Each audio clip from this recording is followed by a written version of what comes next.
Welcome to the episode 3 of Simplified Pharmacology. Before you skip this video, I want to tell you something.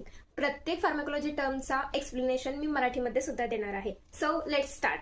First term that is clinical pharmacy. First of all आपण definition बघूया, त्याच्यानंतर त्याचा explanation. Okay, तर definition आहे study of drugs in humans to check their safety, effectiveness and side effects. म्हणजे ह्युमन्समध्ये ड्रगचा अभ्यास. Okay, एखादा ड्रग किती सेफ आहे, किती इफेक्टिव्ह आहे आणि त्याचे साईड इफेक्ट्स काय आहेत याचा अभ्यास क्लिनिकल फार्मसीमध्ये केला जातो. Okay, next term that is pharmacoepidemiology. First of all definition बघूया. The definition is study of how drugs are used in large populations, their benefits and their risk. म्हणजेच एखादा ड्रग मोठ्या पॉप्युलेशनमध्ये कसा वापरला जातो, त्याचे बेनिफिट्स आणि त्याचे रिस्क याचा अभ्यास फार्मॅको एपिडेमोलॉजीमध्ये केला जातो.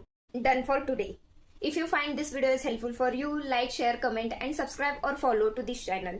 आणि आजचा हा मराठी आणि इंग्लिश मधला कॉम्बिनेशन जर तुम्हाला आवडला असेल तर कमेंट बॉक्समध्ये नक्की सांगा. So stay tune for episode 4 of simplified pharmacology.